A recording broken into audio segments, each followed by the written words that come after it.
نعرہ تکبیر۔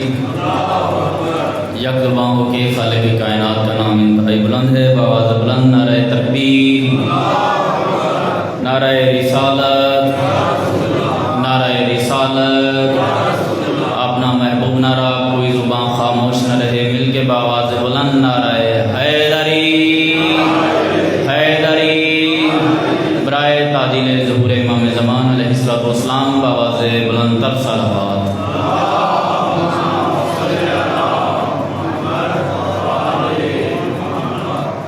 واجب الاحترام سامعین گرامی قدر، دعا ہے کریم پروردگار دو عالم آپ تمام احباب کا اس مقدس مقام پہ قدم قدم چل کے آنا اپنی عبادت میں شمار فرمائے، بانیان و منتظمین کے توفیقات خیر میں اضافہ و ازدیاد فرمائے، علماء کرام کی زندگیاں دراز فرمائے، ہمارے برادران جو سیلاب اور برسات کی زد میں ہیں ان کی پریشانیوں کو رفع دفع فرمائے، ہم سب کو ان کے لیے بہتر سے بہتر معاونت کرنے کی توفیق نصیب فرمائے۔ وقت امام حجت دوراں امام آخر الزماں کے ظہور پرنور میں تعجیل فرمائے۔ ان تمام دعاؤں کی قبولیت کے لیے یک زباں ہو کے بآواز بلند صلوات۔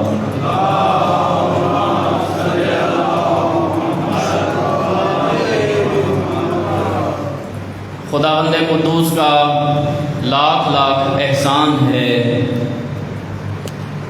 اس کریم پروردگار کا بہت بڑا انعام ہے کہ جس کریم پروردگار نے اس دنیا کی زندگی میں کامیابی کے لیے ہمیں علی جیسا راہبر عطا کیا ہے۔ یہ اس رحمان پروردگار کا بہت بڑا احسان ہے، لطف پروردگار ہے، احسان خداوندی ہے۔ بس اسی ایک نعمت پروردگار کا اگر ساری زندگی بندہ شکر ادا کرنا چاہے، سر سجدے میں جھکا کے مصلی عبادت بچھا کے ساری زندگی بندہ فقط اس ایک نعمت پروردگار کا شکر ادا کرنا چاہے تو حق شکر ادا نہیں ہو سکتا۔ یہ نعمت بہت بڑی ہے، اس کا شکر ادا نہیں ہو سکتا۔ ولایت آل محمد بہت بڑا احسان پروردگار ہے۔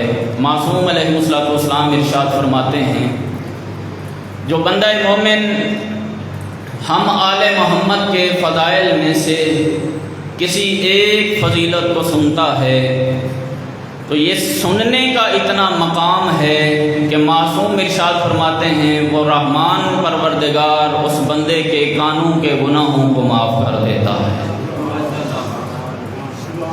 پھر ارشاد فرمایا، جو بندہ مومن ہمارے فضائل میں سے کسی ایک فضیلت کا اپنی زبان سے تذکرہ کرتا ہے، اس تذکرہ کرنے کا اتنا مقام ہے کہ معصوم نے ارشاد فرمایا اس کی زبان کے سارے گناہوں کو معاف کر دیا جاتا ہے۔ ارشاد فرمایا کہ جو ہم آل محمد کے فضائل میں سے کسی ایک فضیلت کو اپنی آنکھوں سے دیکھتا ہے،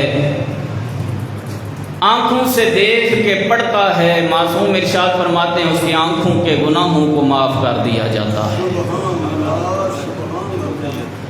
میرے محترم و معظم سامعین گرامی قدر، روایات کا خلاصہ یہی ہے کہ معصوم ارشاد فرماتے ہیں جہاں ہمارے ذکر کی، ہمارے فضیلت کی، ہماری عظمت کے بیان کی محفل چل رہی ہو، وہاں اگر کوئی بندہ اپنے قدموں پہ چل کے جاتا ہے، قدموں پہ چل کے جانا اس کا کام ہے، قدموں کے گناہوں کا معاف کرنا اس رحمان کا کام ہے۔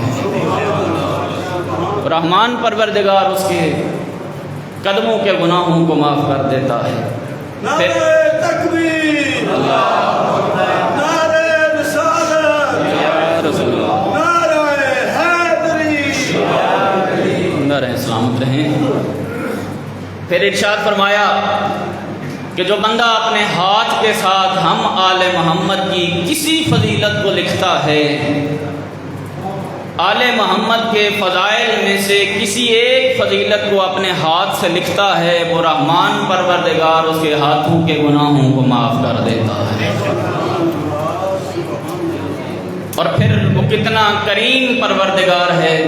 روایات کا خلاصہ یہ ہے کہ معصوم ارشاد فرماتے ہیں کہ جب کوئی بندہ آل محمد کی کوئی فضیلت لکھتا ہے، جب تک وہ تحریر باقی رہتی ہے اس وقت تک اللہ اپنے فرشتوں کی ڈیوٹی لگا دیتا ہے کہ اس بندے کے گناہوں کی معافی مانگتے رہو، اس عبد پروردگار کے گناہوں کی معافی طلب کرتے رہو۔ یہ مقام ہے آل محمد کے فضائل میں سے کسی ایک فضیلت کے سننے کا، پڑھنے کا، لکھنے کا، اس محفل کی طرف جانے کا۔ میرے محترم و معظم سامعین گرامی قدر، یہ ساری روایات اس چیز کی طرف نشاندہی کرتی ہیں کہ ولایت آل محمد بخشش گناہوں کا ذریعہ ہے۔ لفظوں کے اوپر یقیناً آپ احباب بڑی ہی توجہ فرمایا کرتے ہیں۔ بخشش گناہوں کا ذریعہ ہے ولایت آل محمد۔ گناہوں کی چھٹی کا نام ولایت آل محمد نہیں ہے۔ تو جو ہے سامنے مل کے ایک دفعہ درود پڑھیے گا محمد و آل محمد۔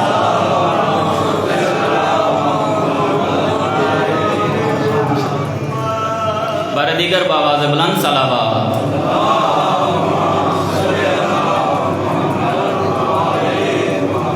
آخری گزارش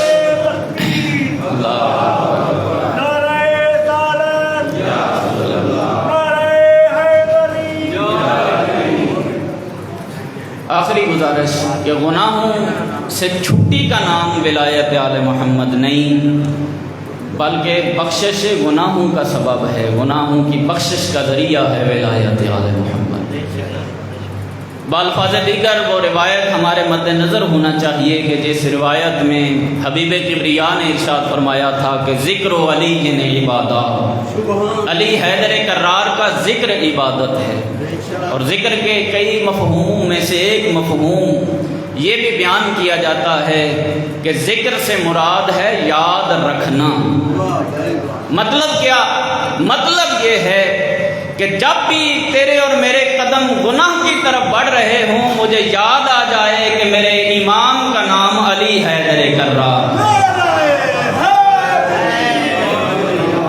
میں انہی الفاظ کے ساتھ آپ احباب کی زحمت کو تمام کروں گا۔ میری گزارش ہوگی تمام مومنین سے بڑے ادب و احترام کے ساتھ کہ تھوڑا تھوڑا آگے تشریف لے آئیں تاکہ جو بعد میں آنے والے مومنین ہیں